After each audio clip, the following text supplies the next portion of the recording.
12:25, estamos de regreso y un informe reveló que la falla de San Ramón se encuentra activa y podría provocar daños en la capital ante una eventual actividad sísmica. Para conversar sobre el tema tomamos contacto con el académico de la Universidad de Chile e investigador de la falla de San Ramón, don Gabriel Easton Vargas. Gabriel, ¿cómo está? Muy buenos días.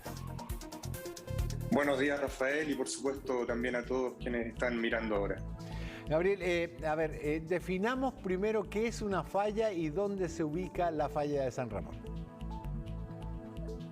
Bueno, una falla es una ruptura en la corteza que es capaz de acumular sus propios esfuerzos tectónicos y generar terremotos de vez en cuando. Y ese es el caso de la falla San Ramón.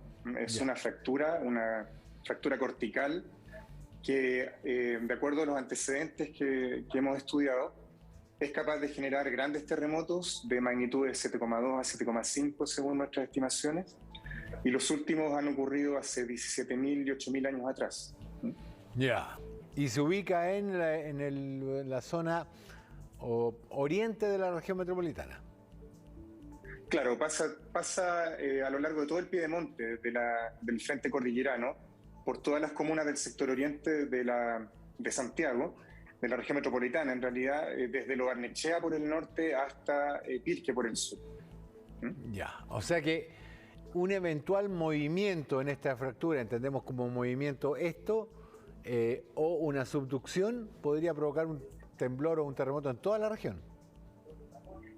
Claro, es como lo segundo que tú decías, es como una especie de subducción, en el sentido de que el bloque de la cordillera se monta sobre el Valle de la Depresión Central, y eso a lo largo de los 50 kilómetros por lo menos en donde hemos identificado ya esta falla.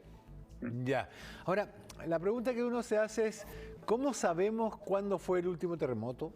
¿Y cuánto es el promedio de intervalo entre terremoto y terremoto de gran magnitud?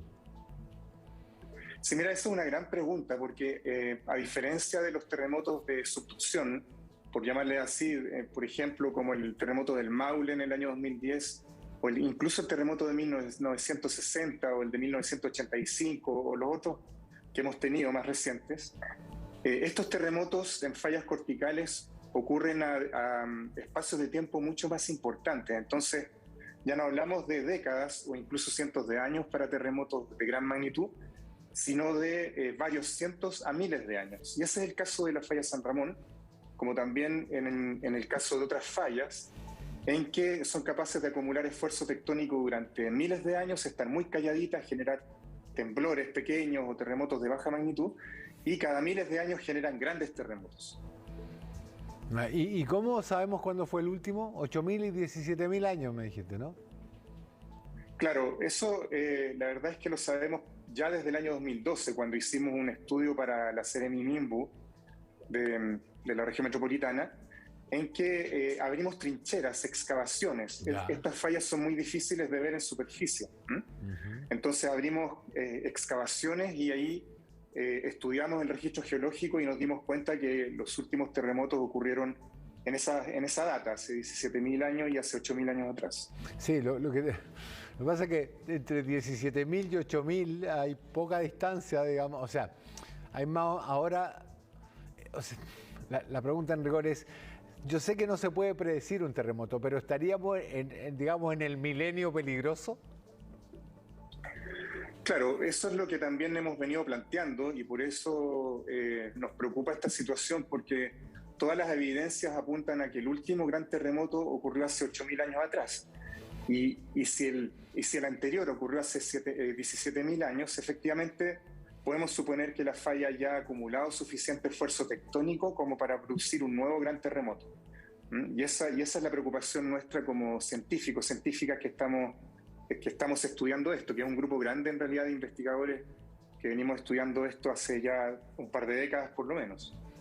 Y me decías que las fallas corticales producen pequeños temblores, las de corteza producen pequeños temblores, no es como algunos yo recuerdo que en Iquique, cuando fue el terremoto, el último, estuvimos un mes esperando el terremoto por la cantidad, el enjambre sísmico que se produjo. Acá no hay posibilidad alguna de que pase eso. Podría pasar, pero en realidad es distinto. Mira, para ejemplificar, no sé si recuerdan el terremoto del año 2007 en Aysén. Sí.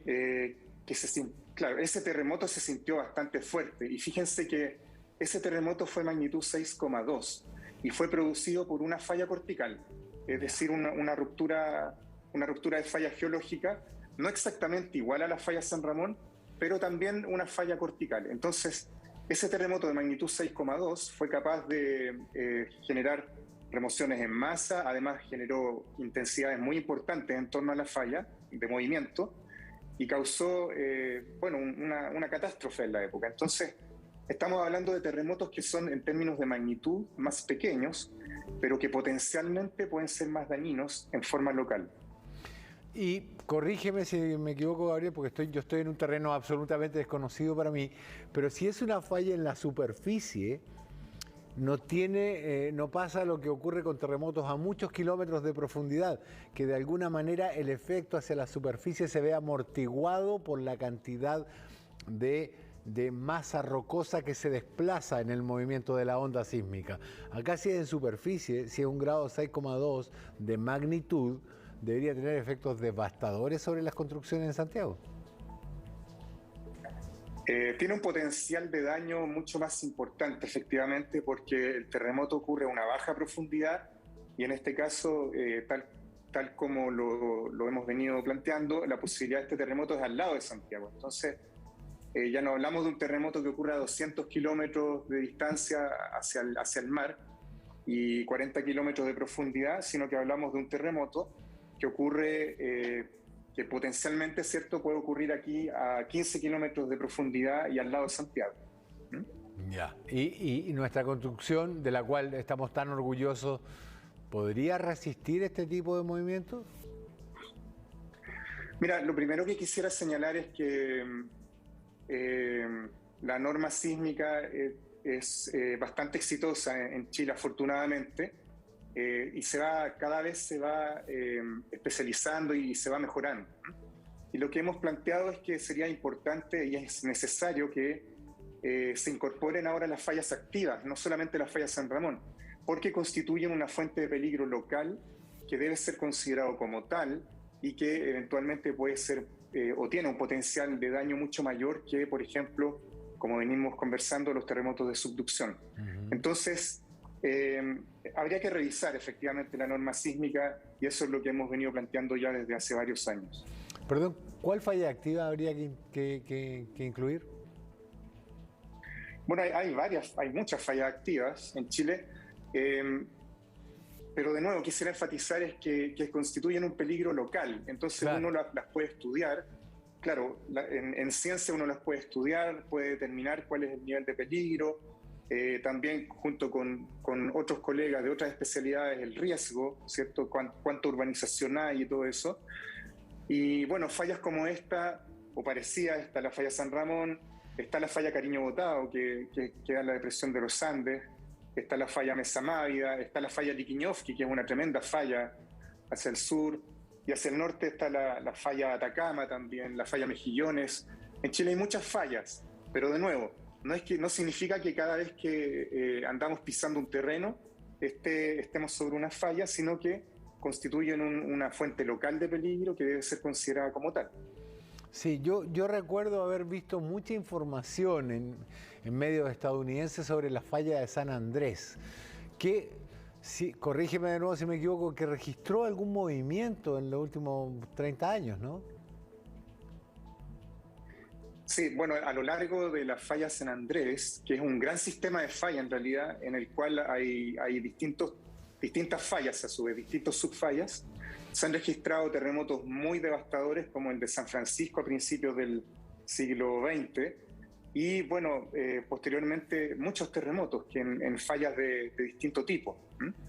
En este caso estamos hablando de un frente occidental, el frente occidental andino en nuestro caso, de la falla San Ramón, en que la falla San Ramón es una de las fallas que constituyen o que forman parte de ese frente occidental andino, pero que también hay otras fallas, como mencionaba, más al norte, la falla Cariño Botado, que ha sido recientemente descubierta, y la falla Mesa Magia. Entonces, es una condición que estamos poniendo en evidencia desde la ciencia, desde hace ya un par de décadas por lo menos, y que amerita, pensamos que instrumentos normativos como los planes reguladores y las normas sísmicas se hagan cargo de esto. Mencionaba el frente occidental, o sea, nosotros tenemos fallas entonces junto a la cordillera de los Andes y junto a la cordillera de la costa. Cuando me refiero, claro, al frente occidental, me refiero al frente cordillerano, aquí de Santiago, que estamos todos habituados a divisar, ¿verdad? A eso me refiero, ese es el frente occidental. Y ese frente occidental, ese gran frente cordillerano, constituye el límite occidental de la cordillera principal de los Andes, ¿ya?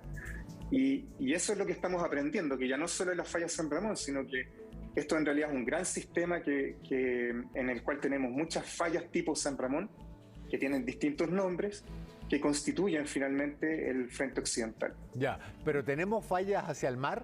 Digamos, pregunto porque ahí además la posibilidad de un movimiento sísmico es muchísimo más riesgosa por el riesgo asociado al tsunami. Claro, en el mar mismo hay más fallas, efectivamente fallas submarinas que están comenzando a ser estudiadas, pero también en la costa tenemos fallas. Por ejemplo, no sé si recuerdan el terremoto del cambio de mando en el año 2010, ¿verdad? Ese terremoto, cuando todo el mundo se asustó ahí en el Congreso, ese terremoto fue producido por una falla cortical en Pichilemu, que se movió, justamente generó un terremoto. Y así estamos aprendiendo que estas fallas no son tan lentas ni nos generan terremotos en forma tan infrecuente como se pensó durante mucho tiempo, demasiado tiempo quizás. Y eso es lo que hemos venido planteando ahora, que es importante ya considerarlas en los planes reguladores e instrumentos normativos en general. Sí, claro, yo recuerdo la cara del actual monarca español, digamos, del rey mirando hacia el techo como diciendo, ¿resistirá esto? Sobre todo además porque en España no registran sismos. De hecho, en coberturas que me ha tocado estar con españoles, cuando hay un temblor, ellos miran con una cara de pavor que nosotros los chilenos miramos con una mal disimulada condescendencia, digamos, por la costumbre que tenemos. Pero claro, y fue, me dices, en Pichilemu, pero se sintió hasta acá con fuerza hasta Valparaíso. Claro, claro. Ese terremoto fue en Pichilemu. Y de hecho, a lo largo de la falla Pichilemu, que hasta antes de eso no la conocíamos mucho. Y ahora la conocemos bastante mejor justamente a causa de ese terremoto. Claro. Y así como esa falla, hay otras fallas en la costa que tenemos que estudiarlas, seguir estudiándolas y que estamos aprendiendo cada vez más. Don Gabriel Easton, académico de la Universidad de Chile e investigador de la falla de San Ramón, muchísimas gracias por este contacto con CNN y con Chilevisión. Muchísimas gracias a ti, Rafael, y a todas y todos quienes están mirando en esta oportunidad. Un abrazo.